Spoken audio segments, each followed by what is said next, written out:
Hi, Internet family. Let's get into chapter 9 of Winged Pharaoh. It's a bit windy and there's some background noise. I have my little trusty mic on. I hope the sound is okay. Chapter 9, Winged Pharaoh, first published in 1937 by Joan Grant. Chapter 9, The Body. I was looking for Nea one day, and I found him with my father in the room where the great rolls of papyrus are kept, on which the scribes record those things that are the fruits of wisdom. Some were written many years ago, and some were of our own time. Wisdom knows neither youth nor age, for through all time it is the same. Father was showing Nea one of the new scrolls of Zertar. Zertar lived in the palace where he recorded all that had been found out about the body of man, so that they who came after might learn how to care for it and house their spirits graciously. On the papyrus, there was a picture of a man without his skin on.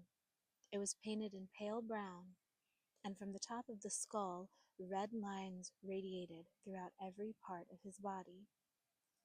Father was explaining that in the body there were little paths that carried feeling to the commander of the body, which was situated in the head, and that this was important knowledge, for if one of these paths was injured, a man might feel pain in his fingers while the injury was really in his arm.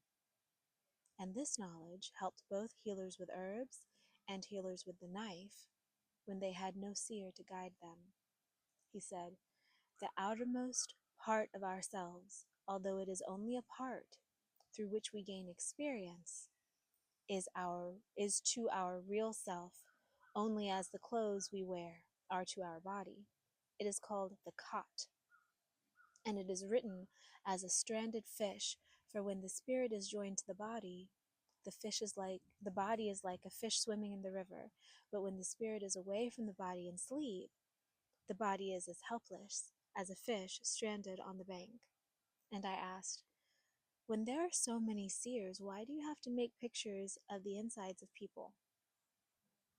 Although in the royal city there is no lack of seers, there are always very few men who can go through the great ordeals necessary to attain this power.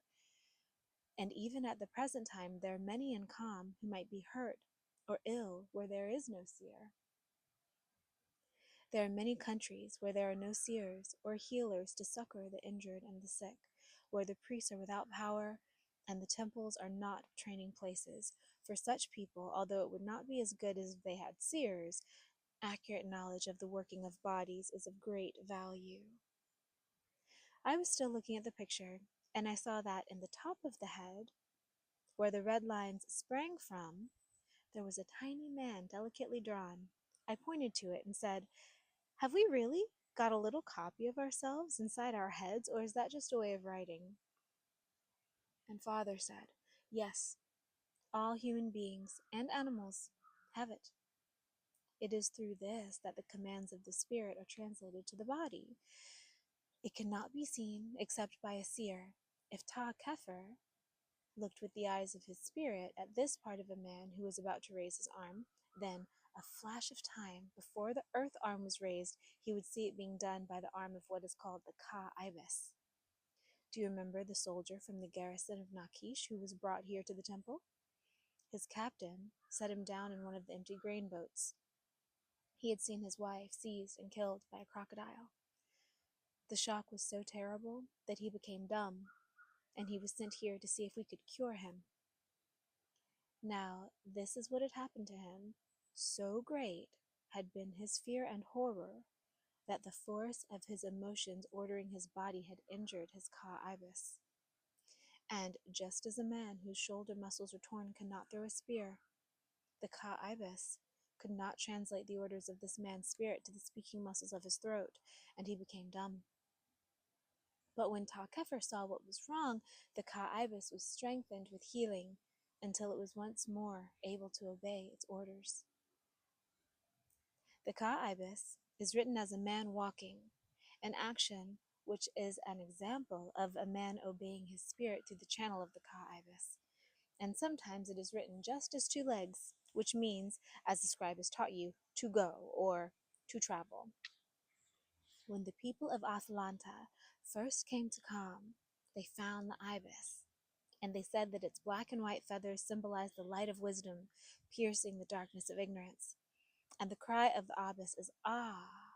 And they said, "Here is a bird which speaks nothing but wisdom, and he that speaks nothing but wisdom speaks nothing but truth."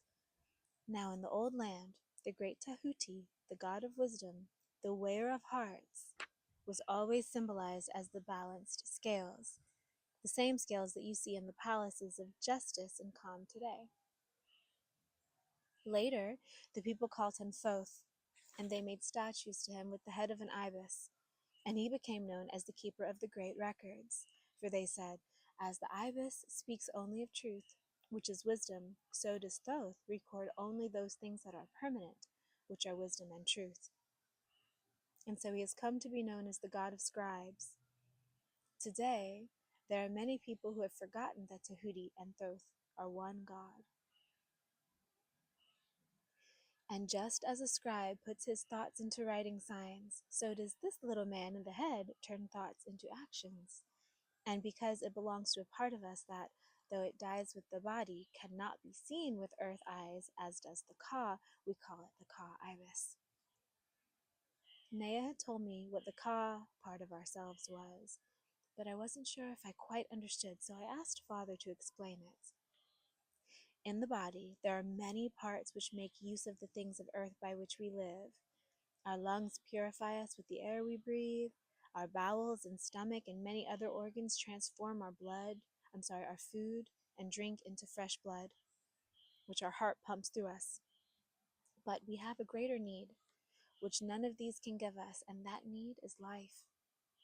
That life which is everywhere, and which you have heard me call the life of Ta. It is too fine to contain the cot, and so we have a finer replica of ourselves, which is a network, like thousands of invisible veins. And through these channels flows this life of Ta, without which we would die. This part of ourselves is called the Ka, which means gatherer of life. It cannot be seen by earth eyes, yet so important is it that if these channels are injured and cannot carry life, then the body will die. Only when we sleep can the Ka restore itself with life, and that is why we can live longer without food than without sleep. The Ka is written as two upstretched arms rising from a straight line. The line used to mean the horizon and has come to mean earth. The upstretched arms with open hands symbolize one who is reaching upwards and gathering the life of Ta. Hundreds of years ago, there was a circle between and above the hands, symbolizing the source of life, but now we use a simpler form. That was chapter 9, the body of winged Pharaoh.